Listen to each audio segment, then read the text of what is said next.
Hello, everybody, and welcome back to another weekly edition of Timeout Talks with Ben and Josh, streaming on the Kirk Minahan Show Network, Facebook, Twitter, Twitch, and YouTube. Timeout Talks is brought to you by Chasing Those Custom T-shirts and accessories, the Ice Shaker, Make It Mac, and of course, we are on the Kirk Minahan Show Network.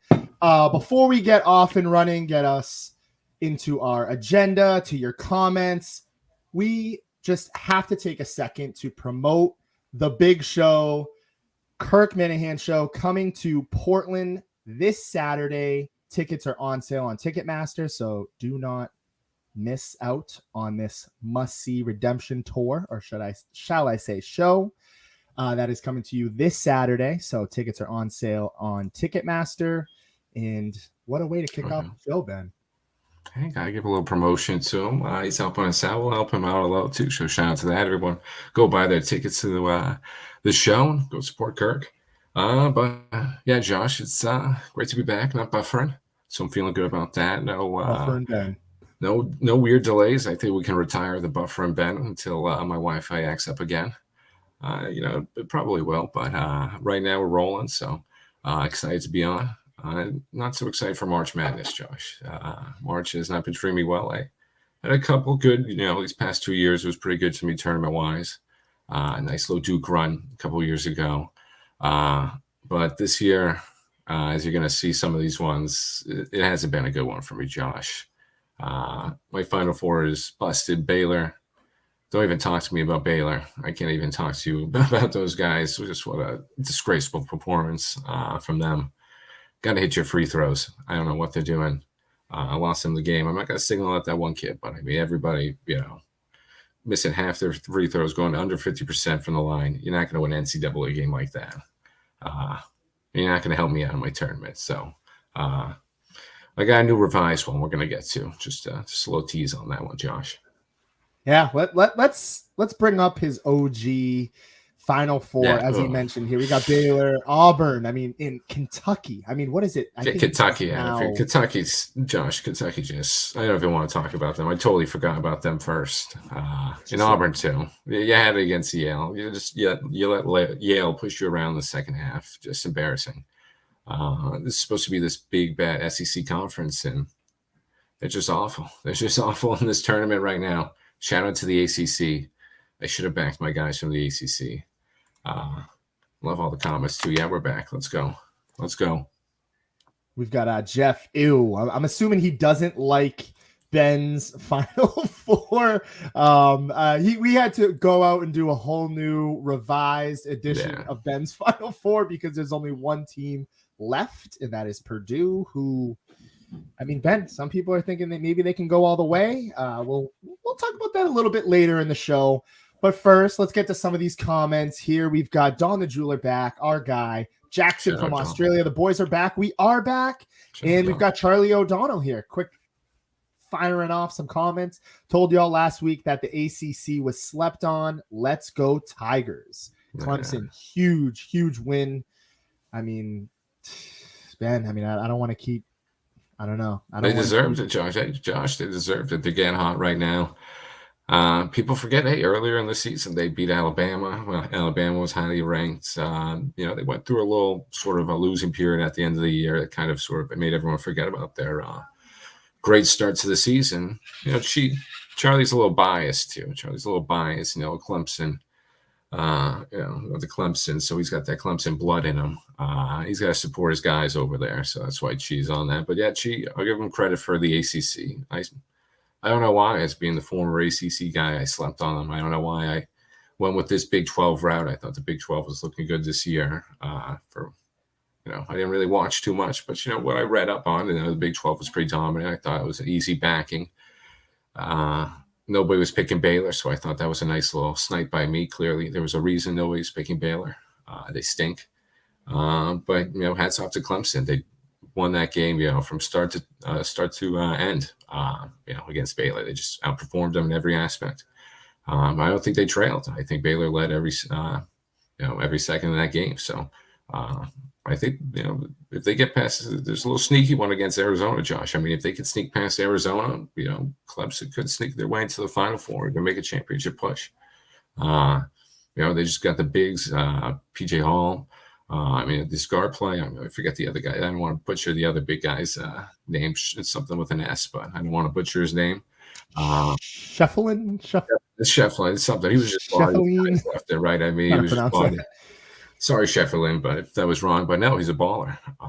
The announcers were kind of doing him dirty. They were saying, everyone kind of gets around him because he looks like the rest of us. I was like, I don't know what he means by that. He's a lot taller and bigger than me, so I don't know what he means. He looks like the rest of us. But they got great guard play in Hunter and Joe Girard, Josh's boy, Syracuse. Former Syracuse guy. Former Syracuse alum. I mean, he's been in this tournament. Girard's, done it at this level for Boeheim. He's made some clutch shots in, past tournaments. So, I mean, they've got the veteran leadership. They got the bigs to do it. They got the depth. I think Clemson could seriously make a run. Arizona's going to be a tough one. Obviously, Arizona got some of the best players in the country. Very athletic team. They can just run you up and down the court, but Clemson can hit those shots like they did against Baylor, Josh. I think they got a shot at upset them. Oh, 100%, Ben. I mean, let's just take a look here. Oh, here we go. B hyping up Ben here. Ben is electric factory, ready to go. Hey, let's go, B. It's no more buffer Ben. No more buffer Ben, at least for now. Go. Let's knock on wood. But aside from that, as Ben was kind of alluding to, let's take a look at some of the teams left. This is our Sweet 16 packed here. As you can see, I tried to kind of set it up in terms of matchups. You got that huge rematch, UConn versus San Diego State. You got Illinois, Iowa in that matchup Ben was talking about, Arizona, Clemson, Marquette, NC State, Duke, Houston. I mean, all my Final Four teams still there. We'll talk about that a little bit. I made a little graphic for it, and as well as Ben's revised version. But this is the pact. This is the Sweet 16. Ben, any potential upsets? Do you see my San Diego State? When I say my San Diego State, I'm just saying that because I've been behind these boys. They're in my Final Four, I will say. Do you see them pulling off the unthinkable in taking out the juggernaut UConn men's basketball team? I mean, San Diego State got the defense to do it, Josh, but no, I don't think this is UConn's eggs around right now. I think they're going to get past San Diego State. Josh's boys, he's annoying them, his boys. I like him. Hey, Kawhi Leonard, shout out about Kawhi. But no, I don't think so. I just don't think San Diego State has the offensive firepower right now to keep up with UConn. UConn's just a little too deadly right now, Josh. That was a popular pick. That's why I didn't want to go with them. Everyone's picking UConn, and much like the Baylor one. Why when nobody was picking Baylor, I was kind of suspicious of that. There's a reason why everyone's picking UConn. They're the most dominant team out there right now.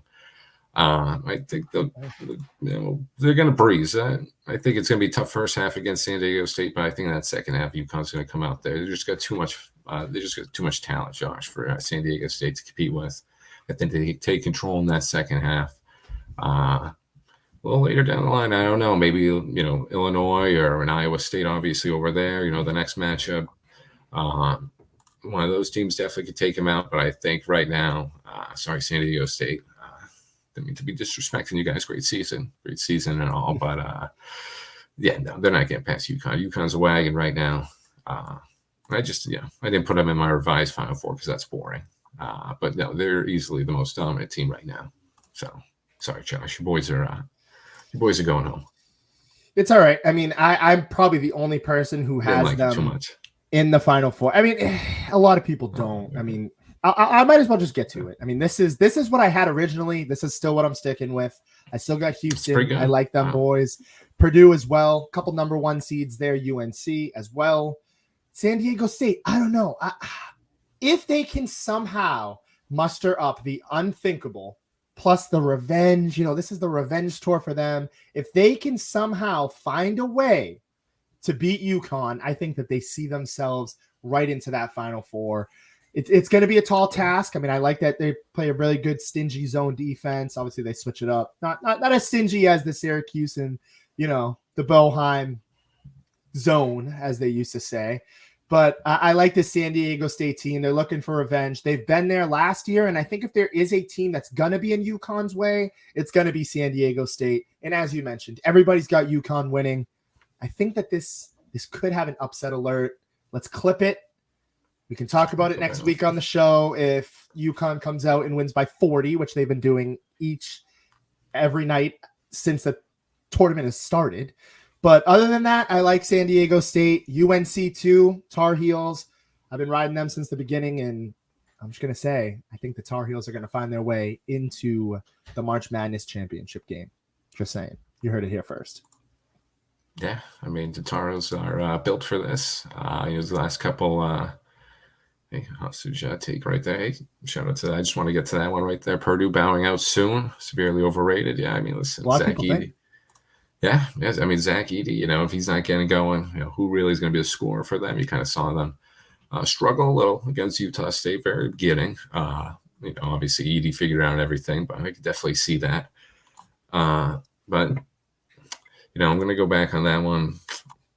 Then we got this other one, Tre'Davious White. Thanks, Jeff, for that one. I'm just going to slip that one in, Jeff. Now, Jeff, I didn't see that one. Tre'Davious White to the Rams. Slip that little NFL one in there in the March Madness. Yeah, we'll get to the NFL. When you're dealing, I just want to sneak that one in there for Jeff. Shout out to the comments right there. Keep them coming, Jeff. Keep them coming right there. No, but I think UNC definitely has. They've got the average age as the Thunder. I saw that crazy stat right there. So the Thunder right now, I think 22. I think they're both 22 around that years old, to that age. So they're built for this tournament right now. They're built for these sort of. Getting deeper in here, playing these tougher games, grinding out. Bacon's been there for 5 years. This guy's just hanging around, so I definitely could see UNC sneaking in there. This again, it's not the popular pick. I don't want to take the UNCs, the UConns. I want to take the Clemsons, and the Baylors. But Baylor obviously disappointed me. But I'm going to be back in Clemson a little too. In this one, just a little off bet, Josh. That's what I want to let everyone know. I want to, that's my secret team. I'm going to be back, and I'd like to see Clemson and the ACC do something. I shake things up, but I definitely could see UNC making a run. Ben, let's get to it. Let's get to your Final Four. We still got some NFL stuff to talk about. We'll get a little bit more into that Tre'Davious White take a little bit later. I see some stuff on Dak. I want to Aaron's little comment there. It's funny. Hey, Minifans, bring on the hate. We love the hate. We'll dish it right back. We love you, Minifans. But aside from that, we will get to first. We'll start with Ben's Final Four. I gave you mine. Kind of wrap that up. Come back to the March Madness talk next week on our next show. We've got some interesting stuff on the agenda. A lot of stuff out of the NFL. Dak and the Cowboys not picking up that contract this year. Looks like they're just going to ride that out. We'll talk about that. A couple rule changes. A lot of hot takes. A lot of angry NFL fans. A lot of angry professional football players coming out, some in support of this rule change. We'll talk about that. And, of course, we'll talk about your Celtics, big Bruins game tonight and on Thursday, I believe, as well. They play the Lightning. So we'll get to a little bit more Boston sports-oriented stuff. But before we do that, I'm going to hand the floor back over to Ben. Ben, I know you're alluding here. You love Clemson. Are they in your Final Four? What is your Final Four? No, they were not in the Final Four for me, unfortunately. I was just saying that one just to hype up everybody over here. But no, I got Purdue in there. I'm just pulling it up now over there. I got UNC versus Iowa State. Just like I said, I didn't want UConn. That's just a little, too easy for me. Too easy of pickings right there. I like this Iowa State team. I think they'll get past Illinois. So I like that one over there. And Purdue, everyone's always saying fade them. They got to win at some point. That's why I got them in there. And the Dukies, I got to back up my ACC bloodlines over there. I think Duke, just another team. No one's talking about them. Filipowski's pretty good. Here we go. I might, nice, interesting comment there. There you go, Chi. But you're not liking it. I like that one over there. I just couldn't pick UConn. That would be a little too easy right there. I like the UNC Iowa State matchup. Purdue, like I said, they got to break through at some point. I know Hostage State Curtis disagreed on that one, but I think they'll get through. I just threw the Dukies in there. My Final Four is just so bad. I just had to get. Yeah, listen, it's not my fault. I am screaming. I'm kind of aggravated. I am aggravated at this Final Four. He's not happy. Ben's not happy. I'm not happy about it. I kind of made myself look pretty bad with that Final Four. So hopefully I can, with this revised one, I'm looking a little better. Yep, we will get back to it. Those March Madness games, as we shown here, I'll get back to it. The Sweet 16, these games will begin and wrap up leading into this weekend. All the games on Thursday and some on Friday, as well as the Elite Eight starting and wrapping up on Saturday and Sunday into this weekend. So we will come back with some more March Madness stuff next week, but we're gonna kind of switch gears here. We're getting a lot of comments here from some of the NFL fans. Let's get to some of the interesting stuff coming out of the NFL. Let's see. I'm gonna throw a lot of stuff here at the wall, Ben. Let's see what sticks. We've got an interesting little rule change coming here with the NFL deciding to ban the hip drop tackles. That's a little bit of a tongue twister there. And the NFL came out and they are adapting and changing their kickoff return rule now, kind of adopting that XFL, as you can see here on the screen, kind of the offense and defense matched up with the punter in the back. Couple rule changes coming out of the NFL, Ben. What's your thoughts? I'm okay with it. I'm okay with the hip drop ban. I'll go quick here. I want to give you some of the time here to talk about this, but I think, you see guys like Mark Andrews, excuse me. You see Tony Pollard's injury a couple years ago against the San Francisco 49ers. I think at the end of the day, yes, it's going to make it a little bit more difficult for guys to make tackles, but at the same time, I'm all for the health of the players. I think it's fine. Same as the XFL rule. I don't know if everybody knows this, but I think 5 to 10 years, however many years ago, that they changed it to, the 25-yard line, the automatic ball, and you can take a knee in the end zone. Once they did that, they limited a lot of the injuries because a lot of the injuries came from kick returns. I'm okay with this. It's the kick return. Whatever. We can play with it. It's not that big of a deal. It's not turning into flag football. You're still allowed to hit people. I think people are overreacting. It's coming from a lot of these boomers, per se, and a lot of these ex-football guys who are complaining who never made it to the NFL. So, all these guys complaining about, I played for D3 high school and I'm over here. It's super soft. And I don't know. It's just Josh hot take moment. I think it's fine. I think it'll help the longevity of the league, reduce some injuries, and it's really not that big of a deal on my end. But Ben, I just kind of giving it to you now. Here we go. Yeah, one of those former football guys, Chase, saying it's soft. Yeah, listen, hey, 70 to 60 wouldn't be the worst thing. No, I think we'll meet in the middle there. But yeah, listen, they're getting a little softer. Yeah, I can't deny that. But really, who cares? The kickoff has been dead for a little while now. Devin Hester isn't coming through those doors anymore. This kickoff, they got rid of it a while. That play has not been electric for some time now. Like Josh said, I'm all for the safety and everything. And now this kind of opens it up to a little more, kind of crazy plays, People are going to be drafting people to sort of fit these things. They said there's going to be 1,000 new sort of plays that are just I'm just laughing at Croissant Man. I like that. In my opinion, they should have to throw it. Yeah, that could be another interesting thing right there. Keep everybody at the line right there and throwing. At this point, yeah. You're just trying to find something for the kickoff, but the kickoff one, I'm not too. Like I said, Josh, it's not affecting me. I could care less. It's going to be a little weird aesthetically looking at it. Just going to have to get used to. I like that one from B. It fits perfectly. Nick. We're talking about kick returns. The Steelers go out and they sign Cordell Patterson today. It literally fits perfectly. It was the best move. Now the kickoffs are sort of back. It's going to be a little easier for the kickoff returners now to get it going. So I'm excited for it. Sort of a little bias with Cordell Patterson. Excuse me.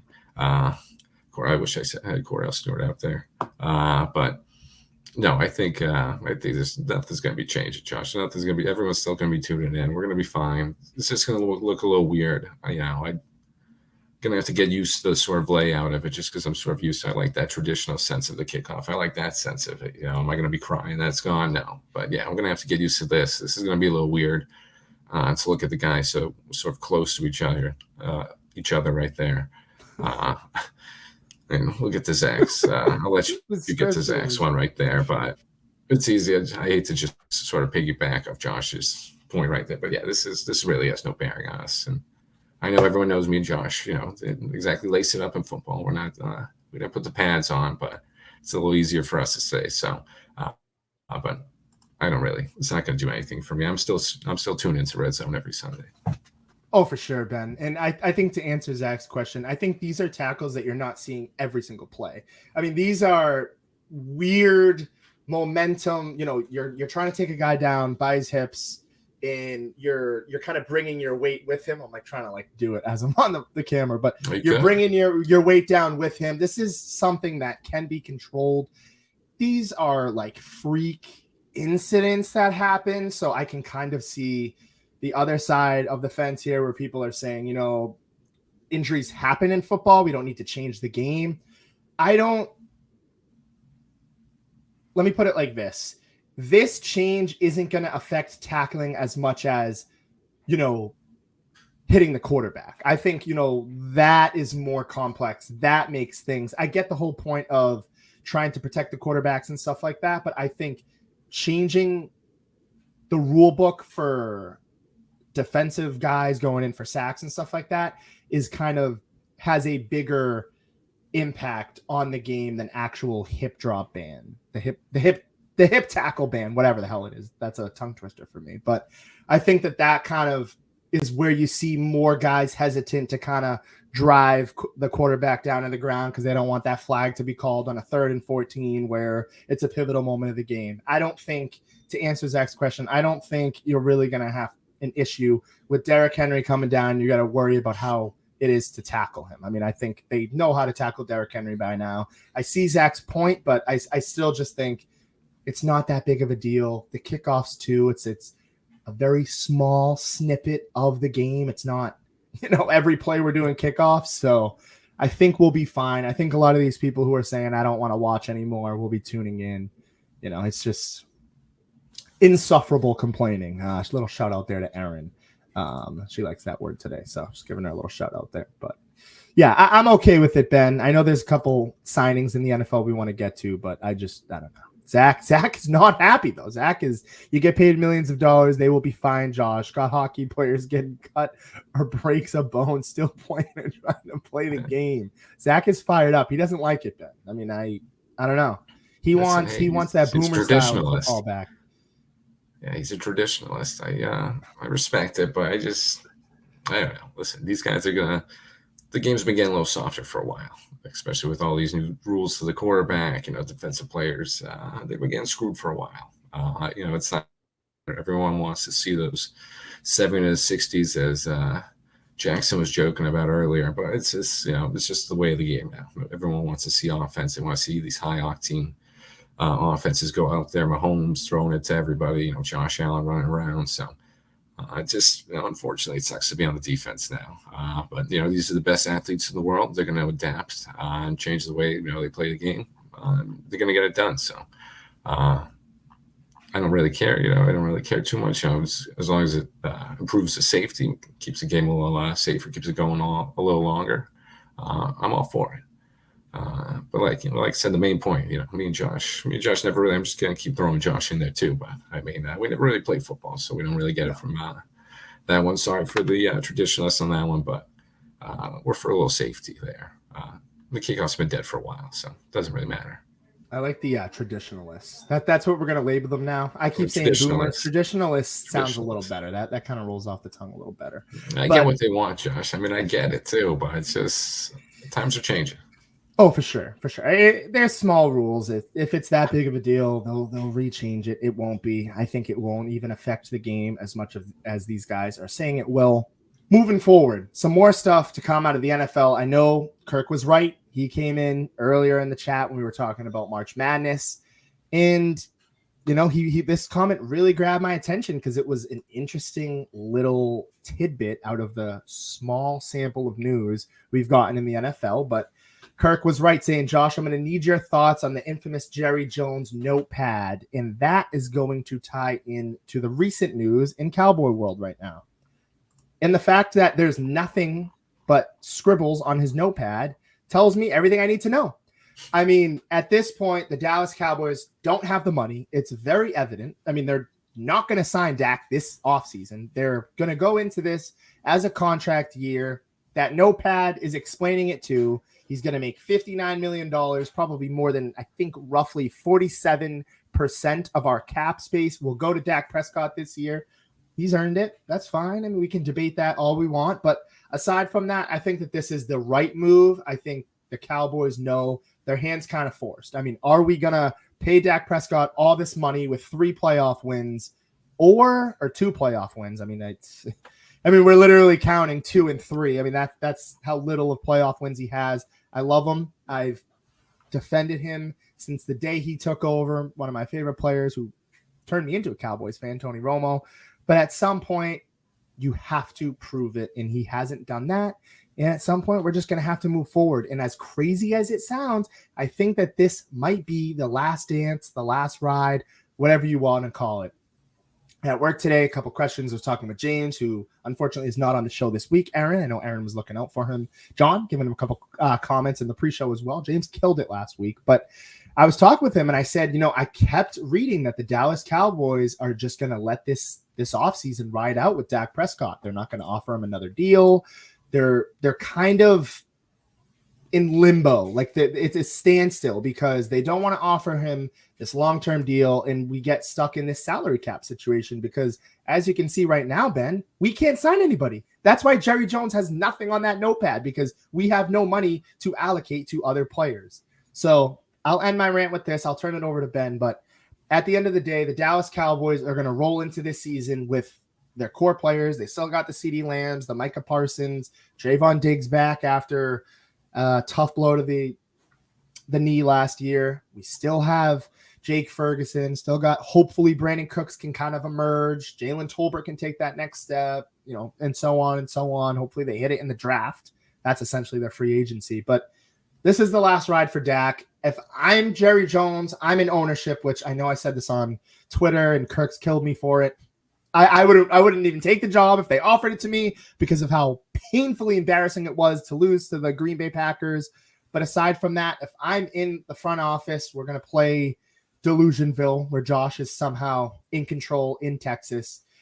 I'm riding it out this season in it's Super Bowl or nothing. I mean, I'm not going to pay this guy all this money to not show up. And I think the Dak haters and the Dak critics are finally having their last laugh, because I think finally people like me and internally in the Dallas Cowboys organization, they're starting to see it's put up or shut up time, and we might have to move on if they don't make any noise this year, Ben.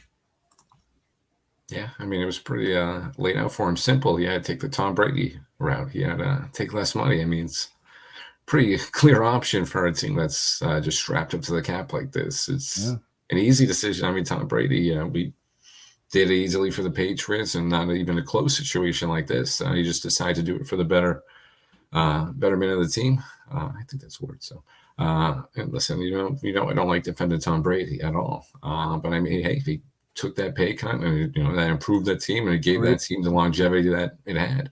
And Dak, listen, you got all those endorsement deals. I see Dak in all these commercials. But he's in muscle milk. I think I've seen him in a muscle milk or two. Hey, good for you, Dak. Go get some money. You got all those endorsements. You're the face of the team. Take a pay cut. Get some of this, offensive line help. Get some of these guys a little younger.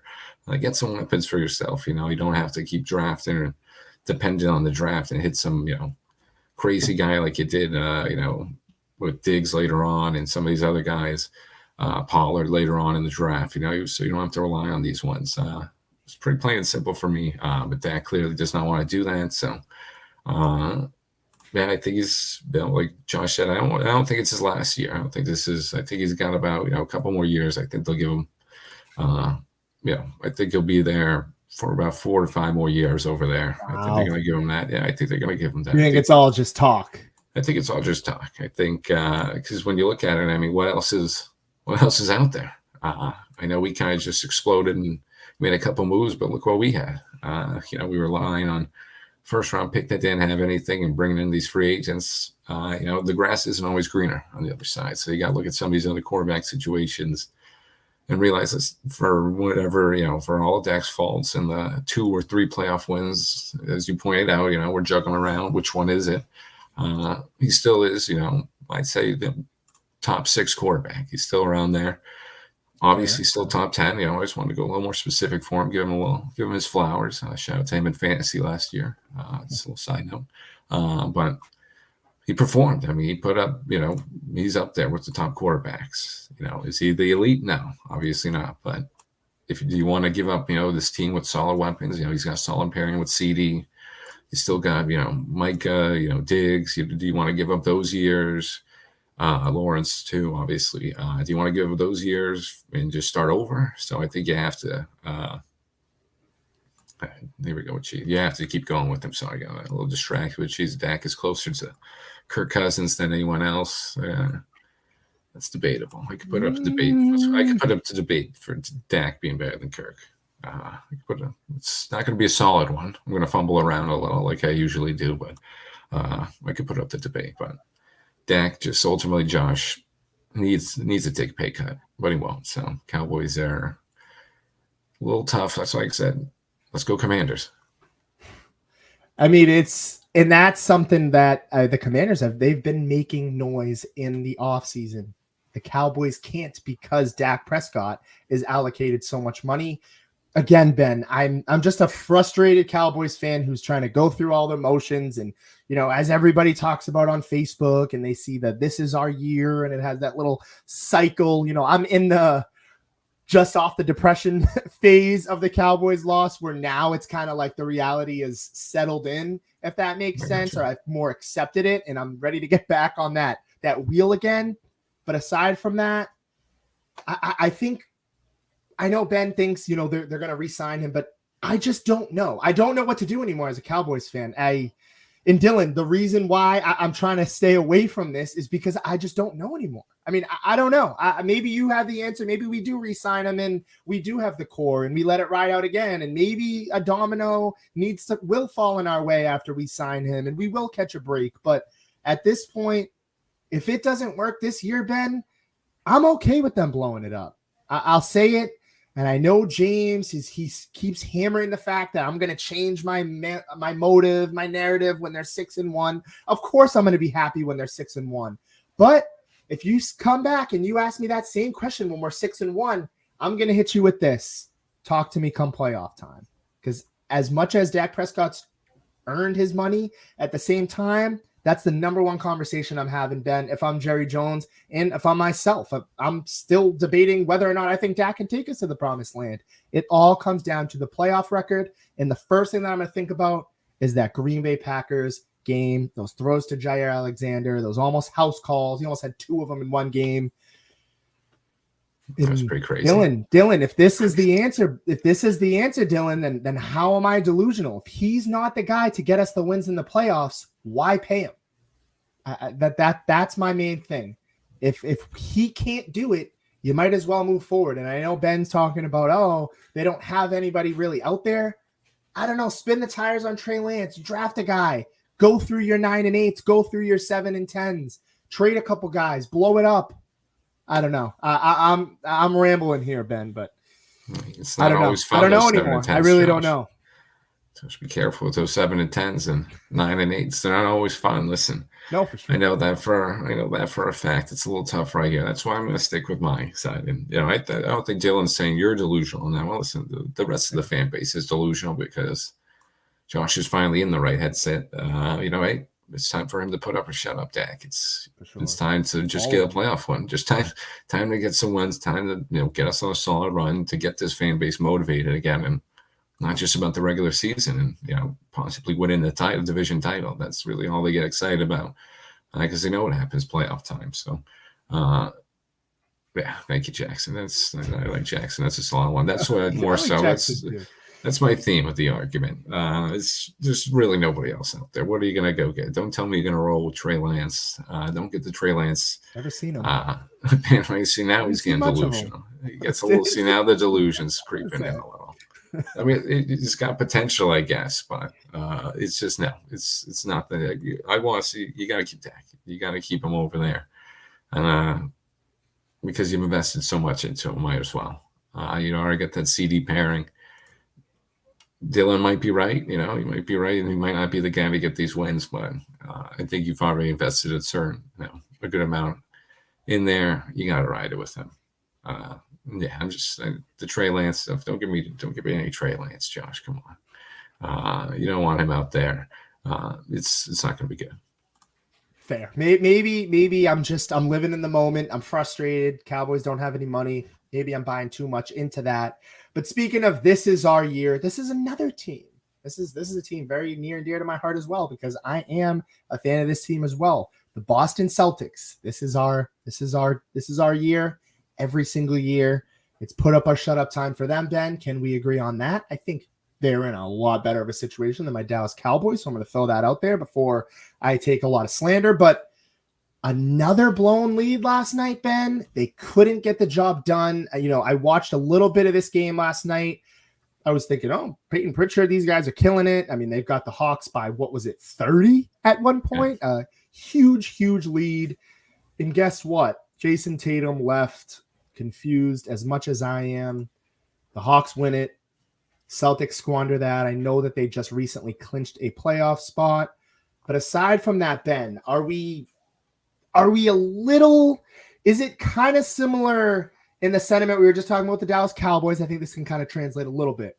Are we living a little too much in the moment with this Boston Celtics? Is there a little bit of doubt in the playoffs? Or are you still pretty confident in them being able to hang up that banner 18?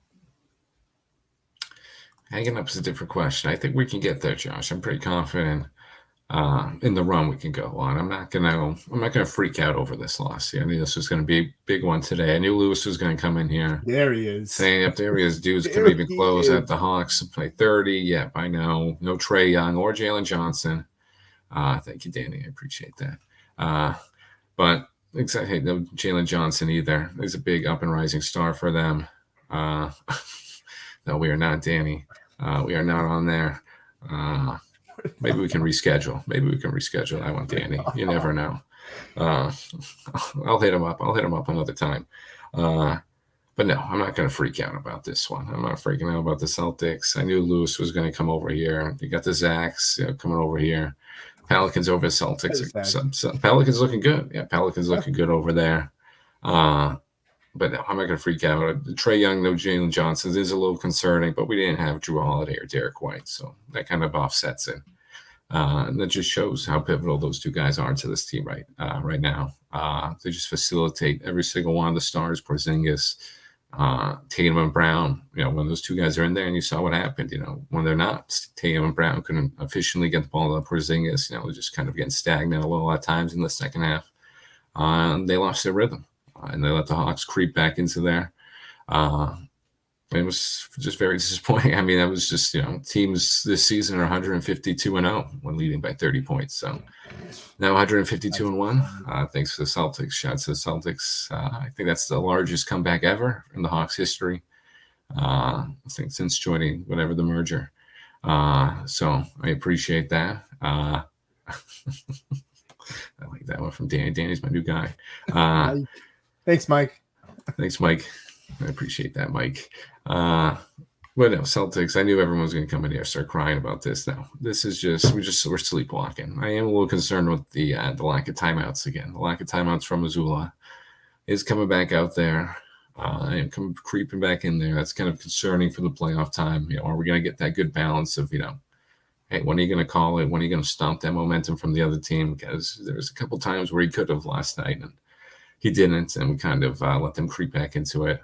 So I'm not too worried about it, Josh. We already clinched home court advantage throughout the whole playoffs. We're winning 9 in a row. We're bound to lose a game.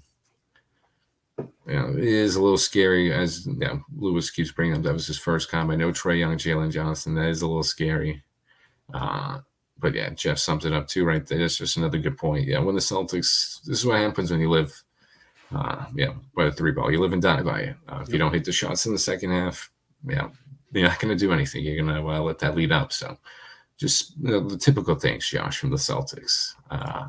Tatum, I don't know what that 8-second call was up. I don't know why he got that 8-second violation. That was a little brain fart from him on that one.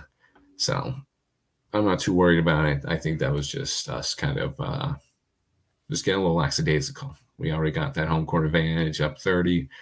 I think both us and the Hawks thought the game was over, and we just let them get back into it. I don't think that's going to affect us postseason, but it's a little worrisome, Josh. Just a little. Oh, for sure. I mean, you look at their 1-game losing streak. I mean, their last 10 games, they've just been very good. I mean, as you mentioned, 9-game win streak. They're 13. I'm looking at the wrong thing. I'm supposed to be looking at the Eastern Conference. The whole Eastern Conference, can't find it. That's fine.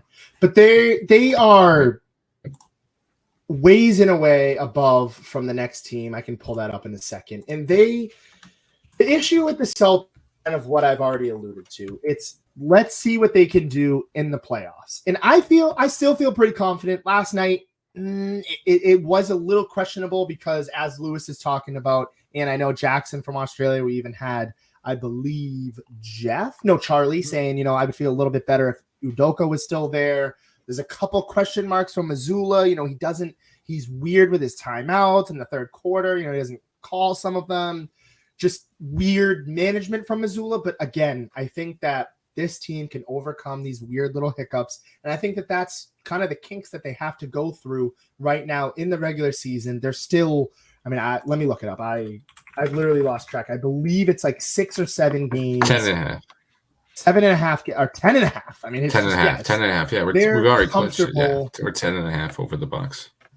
6-4 in their last 10. I mean, they're phenomenally good at home. 9-1 in their last 10. I'm sorry, I was looking at the Bucks there. 32-3 at home. They're gonna have home court advantage in the playoffs. I think the first round they're gonna blow through. Second round they're gonna blow through. I'm not afraid of the Miami Heat. I'm done with that train. I think adding Porzingis gives them that more depth. Xavier Tillman's played very well. And hey, I'm going to say Luke Cornett's been very good. And I'm even going to go further and say James and some of those guys, Peyton Pritchard's been great. But again, I want to see what they do in the playoffs. I've kept that same sentiment since before we joined the Kirk Minahan Show Network.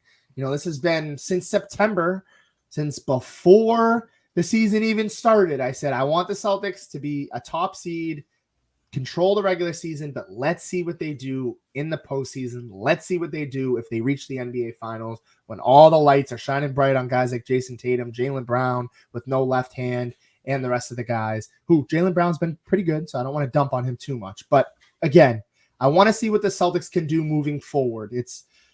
This is our year. It is. All the chips are pushed in. We're in a prime position to do that. I think a lot of the, juggernaut-ish teams in the East have injuries. The Cavaliers have some injuries. The Knicks out Julius Randle. We don't know what's going to happen with the 76ers, who are kind of falling down the ladder without Joel Embiid. The Bucks have a hampered bench. They've got a bench problem. That's why, and a defensive problem. That's why they went out and traded for Patrick Beverley. It's put up or shut up time in the playoffs, similar to my Cowboys. That's why I brought it up. Celtics in a better position. I think they have the chance, and they will go to the championship. I still think they won't even see a Game 7 until the NBA Finals. I will stand and die on that hill. But yesterday, a little concerned. I got the blinders a little open just because in pivotal moments, it seems sometimes, and I know I'm going to get flack because yesterday, people are going to say, yesterday's game is not a pivotal moment. You're up 30 against the Hawks. I'm not going to call that a pivotal moment. But in some moments where we saw games like the Nuggets, we've lost 2 games against the Nuggets this year, weird possessions against the Hawks yesterday, like you're talking that 8-second violate, the weird things that happen with the Celtics. I want to see how they handle that in the playoffs against teams like the Miami Heat everybody raves about, like the Pacers, who I think are climbing that ladder, and like the Milwaukee Bucks, that one team that I think will see us in the Eastern Conference Finals. But it's put up or shut up in the playoffs, Ben. That's we could finish the rest of the games undefeated. We could lose the next 10 games in a row. I want to see what they do in the playoffs.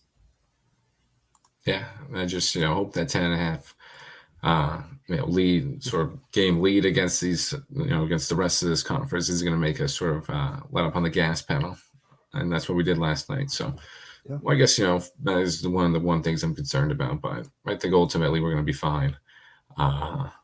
Shout out to the Bruins. Thanks, Big Boss, game. for that one. Huge Big there. game for that one. They're a thorn in our back there, Ben. Well, I was about to say, the Panthers breathing down our neck. Actually, I think we're chasing the Panthers. When we played we played one more game than them, so they just got to even themselves out with that one. So technically, they're just ahead of us, just with that game in hand. But for the Bruins, this is a big one. Let's just get this. Let's get this win and move on, because we're on 2-game skid right now. Not too good. We're going back to the Celtics. Yeah, not too.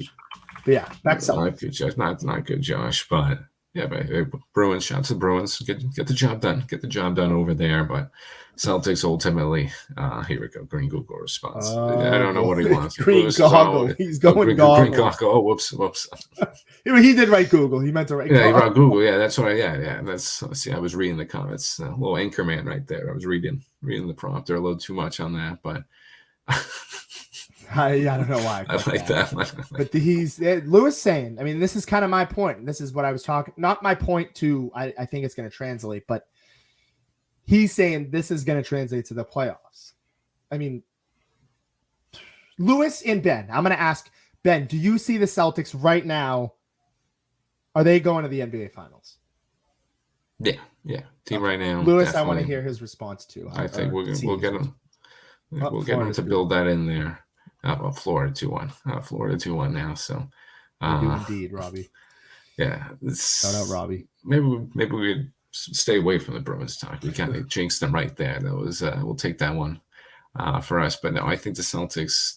Here we go against the Nuggets. I think we can take the Nuggets. I know the Nuggets are kind of getting into form right now. Joker's kind of getting into that sort of early playoff mode. Even without Jamal Murray, they were dominating these past couple games. So that's just kind of scary to see that bench get stronger, because that was their weakest part, losing Bruce Bowen, and some of these other key guys that helped them out through that deep run last year. Thought that would sort of be their kryptonite going into it, but they're just getting better as the season goes on. So I'll give Lewis that. I'll take the green goggles off for a second. Even though I'm there we go. We put it in there. Even though I'm usually the guy that's yelling at those green teamers, but no, I think we're fine. I think we're poised to be in the finals. Whether we can get it done is another question. But I'm not too concerned about the Hawks loss. I don't think we're going to get those behaviors translating to playoffs. I already told you I'm concerned about the timeouts for Missoula, but that's been a concern. That's been his sort of one gray area. We all know what happened last year. Just sort of his playoff mantra. He just doesn't like to call the timeouts and kill that momentum. So he's got to find that right balance. So I'm excited. I'm excited for what the Celtics are going to do. But no, I'm not concerned. I'm not concerned with this. I don't know about the Nuggets in the finals either, Josh. Sorry. I'm liking the Kings. I know they're fighting for that play-in spot, but I'm liking the Kings. So that takes me to my next question here. Looking right over here at the Western Conference, just an absolute rat race. I know we talked about this a little bit last week. This is one of my favorite things. Lakers, not my Lakers, but the Lakers, I think his Lakers can make the Western Conference. No. I think that they can make a little push there. I know that they're kind of flirting with the play-in right now. It's looking like they probably will see the play-in. But Ben talking about his Kings, Clippers starting to finally get healthy again. Pelicans, Zach's Musty City climbing up the ladder there. Timberwolves still afloat without Cat. Of course, the Thunder, that young team. And of course, the defending champion Nuggets. Ben, and to you guys watching, who do you have in your Western Conference Finals? See, Josh had to help me out with that one, too. I did not know about that cat injury a couple days ago. Me and Josh out to dinner at that border. That was on me. I wasn't keeping up to date on that one. I would have said the Timberwolves in that one. I'm going to stay away from that. I think they'll win a series, the Timberwolves. I don't think they're going to get to the finals just with that can injury. I'm going to go Nuggets Kings. I'm going to go Nuggets Kings. I know I just kind of sort of blew that tease right there with the Kings one, but I'm liking what Sabonis is doing. 54 straight double-doubles. I mean, De'Aaron Fox, Murray, that team is just, that team's deep. That team's got the bench that you need to go far in the playoffs. The Nuggets, it's really hard to repeat in the NBA. Really hard to repeat, keep going with the same team. I know LeBron made it look pretty easy, but it's really hard in that sport. So I think the Kings can give them a little trouble. I think I could see that'd be a nice little Western Conference final, Josh. I think we all got the Warriors fatigue, so it's been nice to see them out of there. And I think it's the Kings' time to shine. I really like De'Aaron Fox. That's a bonus combo. So I'm going to go Nuggets Kings. You just got to give it to the Nuggets. I mean, Joker's, the best player in the NBA. You got to give it to them. Just some of these passes I saw him making in this last game were just crazy. He's just the best in the game, so you got to give it to him. But yeah, OKC is just too young. OKC is going to be up there soon enough, Josh, but I think they're just too young right now. Point I said earlier, I think their average age is 22.9, and the UNC's starting lineup is 22.3. So pretty close right there. Really young team. So I like to see what they're doing, but not time for them yet. So I got Kings Nuggets. I like it, Ben. I mean, it's tough for me. I think the Nuggets, they are that team that, it's really hard to go against them. Defending champions. They've done it before. Number 1 seed in the West. They've got the best player in the NBA. As you've mentioned too, there's question marks all across the Western Conference as there is in the Eastern Conference. A little bit closer. I feel like the Eastern Conference is more top heavy. This conference, though, is a rat race, just an absolute gauntlet. Aside from the Nuggets, it's really just a lot of unproven teams, Ben. The Timberwolves, they were kind of fighting. A lot of people, as you mentioned, thought, that's the team. They finally kind of figured it out. I know James was saying he kind of liked them as a, early favorite to make the Western Conference Finals. The Thunder, as you talked about, they've got their question marks, a couple injuries. They bring over Gordon Hayward, young team. We don't know. They're flirting with the number 1 seed, which is interesting. Then you got the Pelicans. Can Zion figure it out? It kind of feels like it's always the same story. Clippers, injuries in the way. Kings, another team that's decent. Suns just can't. I mean, I'm whiffing on them. I think the seeding is going to hurt them. I think they're going to run into a pretty tough team in the first round because it looks like they're going to be playing in a play-in. I don't know. I think the Thunder are a lock. I'm going to go off on a limb. I'm going to say that the Los Angeles Lakers find a way to get to that Western Conference. I like them. There's something about them that I think, they've got that experience. I think, hey, man, I think you look at their recent games, they've been playing pretty well. I mean, they're 6-4. They're on a 3-game win streak. LeBron James is playing like peak James. You still got Anthony Davis, nice little catalyst there. Austin Reeves is starting to flourish. I don't know. I don't think the Thunder are ready. I think they're a little too young. I think the Timberwolves without Cat have kind of taken a step back. I think the Mavericks have a defensive problem, and Luka Doncic and Kyrie Irving, it's a recipe for disaster. I like the Kings. I still think that they're missing something. I love Sabonis and De'Aaron Fox. Shout out those boys. But I don't know. Something about the Lakers, they've done it before. They have 2 veteran seasoned guys who have made they have championship aspirations and have made championship pushes. I don't know. It's weird. We'll get to a couple of these comments, but something about them I like. We've got Lewis, Nuggets, Clippers, and hello, Chelino. Hello, first time here. Welcome to Chelino. Welcome to Chelino too. And I saw that Luke Tavasta comment. Nuggets Thunder lock. Might as well fade that. If he's saying those two. So thanks for ruining that Nuggets pick for me right there. No, just kidding. But no, you might want to fade those ones if he's saying that. It's a little fun. Just a little fun there, Josh. Oh, no, for sure. We got another question here. We're getting ready to wrap up soon. But Lewis, speaking of Warriors, does Steph ever get traded? I'm going to say no. I'm going to say it's more likely for Klay Thompson to get traded, who recently just got kicked to the bench. Yeah, Clay's been flirting with the bench all year, Josh. So it's kind of been getting in and off. Yeah, I'm gonna just piggyback on that one. That's an easy one. Yeah, Clay's definitely would be the more of the two to get traded. Steph's lifer. Steph's going to be there for life. He's the greatest warrior I think of all time, just for what he's done for them, what he brought to them. So you can't trade him. You just can't trade Steph. I don't even know what the price would be. I don't know what you would because he's up there in age. So I don't know what you would even try to get for him. A contender I would love for a contender to get him, another team. But I think Steph's going to be there for life. I just don't see him. I don't see him in another jersey. I think he just loves that atmosphere. That team loves him. They've given each other so much, helped each other grow. He's just going to be there for life. He'll be up in the rafters soon enough. Oh, 100%. I mean, that's even Clay. Like it feels weird for them Clay's to even flirt trading Clay. I think it makes more sense if the team has to take a step in a different direction. But I don't know. It's kind of like you said. It's really kind of just played its course. The Warriors, they went through their run. They've won 3 championships or 4. I can't even keep track. I think it's 3. So. Yeah, I don't know. And this Chelino is mostly a sports talk show. We can talk about some other stuff if you catch our attention on that. And Freddie, no extension for Dak. Jerry Jones wants the Manning kid in the next 2 years. I have heard that, but I don't know. I've talked about it a little bit earlier. We're running short on time. It's not a bad plan for Freddie though, Josh. No. I mean, just to slip that in there. I mean, the Texas, get the Texas kid. Obviously not from there, Manning, heir to the family. But get the Texas kid, bring him there.